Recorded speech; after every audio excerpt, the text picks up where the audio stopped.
ये फोटो तो आपने ज़रूर देखा ही होगा। ये पहलगाम टेरर अटैक के बाद रिलीज़ की गई फ़ोटो है जिसमें लिखा है धर्म पूछा जाति नहीं। अब उन आतंकवादियों ने तो जाति नहीं पूछी, लेकिन अब गवर्नमेंट आपसे आपकी कास्ट पूछेगी। जी हाँ, पहलगाम टेरर अटैक के बाद पूरे देश की निगाहें इस चीज़ पर थी कि भारत का एक्शन इस पर क्या होगा, लेकिन यहाँ तो अलग ही सीन हो गया। कल तक जो बीजेपी कास्ट सेंसस कराने का विरोध करती थी, अब उसने खुद ये घोषणा की है कि देश में कास्ट सेंसस यानी जाति जनगणना कराई जाएगी। 30 अप्रैल को बिहार चुनाव से पहले बीजेपी ने कास्ट सेंसस कंडक्ट कराने का अनाउंसमेंट किया था। कास्ट सेंसस का मतलब है कि भारत की टोटल पॉपुलेशन में हर कास्ट के कितने लोग रहते हैं, उनकी संख्या का पता लगाना। पहली बार 1931 में ऐसा डिटेल्ड कास्ट डेटा कलेक्ट किया गया था और 1951 से लेके अब तक सेंसस में सिर्फ एससी और एसटी का ही डेटा इंक्लूड किया जा रहा है। ओबीसी और दूसरी जातियों का कोई भी ऑफिशियल डेटा नहीं है। अब जान लेते हैं कि अगर देश में कास्ट सेंसस होता है तो उसके क्या क्या पॉसिबल बेनिफिट्स हो सकते हैं। सबसे पहला है सोशल इनइक्वालिटी को समझना।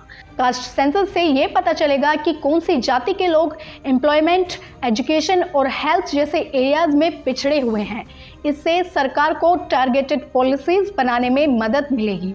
और दूसरा है रिसोर्सेज का फेयर डिस्ट्रीब्यूशन। कास्ट सेंसस के थ्रू अगर ये पता चलता है कि किस जाति के लोग कौन से शहर या कौन से गांव में हैं, तो गवर्नमेंट अपनी वेलफेयर स्कीम्स जैसे कि फूड सिक्योरिटी, हेल्थ और एजुकेशन को उन तक आसानी से पहुंचा सकती है।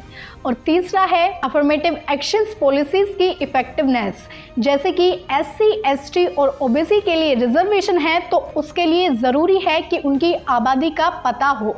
अगर सरकार के पास ये डेटा होगा तो सरकार ये जान सकती है कि पॉलिसीज कितनी सफल हो रही हैं और कहाँ सुधार की ज़रूरत है। हालांकि कुछ लोगों का मानना है कि कास्ट सेंसस से सोसाइटी में डिवीज़न हो सकता है।